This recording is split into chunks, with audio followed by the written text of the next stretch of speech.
अक्सर पुराणों में ऐसा पढ़ने में आता है कि महाभारत के युद्ध में अर्जुन के रथ पर बैठे हनुमान जी कभी कभी खड़े होकर सेना की ओर घूर कर देखा करते थे। उस समय कौरवों की सेना तूफान की गति से युद्धभूमि छोड़कर भाग जाती थी। हनुमान जी की दृष्टि का सामना करने का साहस किसी में नहीं था। यहाँ तक कि उनकी दृष्टि एक बार कौरवों की ओर से लड़ रहे कर्ण पर भी पड़ गई थी।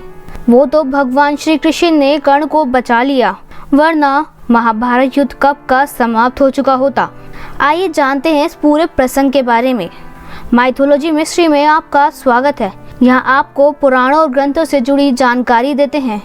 इस पर आगे बात करने से पहले हमारे चैनल को सब्सक्राइब करें। लेटेस्ट अपडेट पाने के लिए बेल आइकन पर अवश्य क्लिक करें।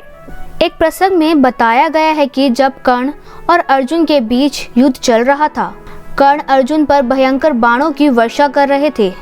उनके बाणों की वर्षा से श्री कृष्ण को भी बाण लग रहे थे। उनके बाण से श्री कृष्ण का कवच टूटकर गिर पड़ा और उनके सुकुमार अंगों पर बाण लगने लगे। रथ की छत पर बैठे पवन पुत्र हनुमान जी एकटक अपने आराध्य की ओर देख रहे थे।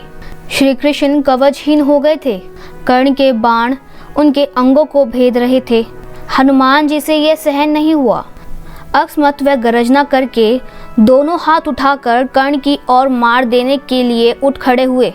हनुमान जी की भयंकर गर्जना से ऐसा लगा मानो ब्रह्मांड फट गया हो। कौरवों की सेना तो पहले ही भाग चुकी थी। अब पांडव पक्ष की सेना भी उनकी गर्जना के भय से भागने लगी।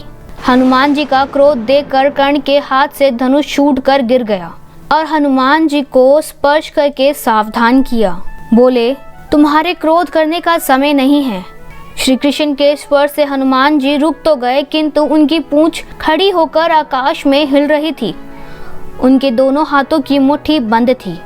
उनकी आंखों में मानो आग भरी हो। हनुमान जी का क्रोध शांत ना होते देखकर श्री कृष्ण ने खड़े स्वर में कहा, हनुमान, मेरी ओर देखो। अगर तुम इस प्रकार कर्ण की ओर कुछ क्षण देखते रहोगे तो कर्ण तुम्हारी दृष्टि से ही मर जाएगा। ये त्रेता युग नहीं है।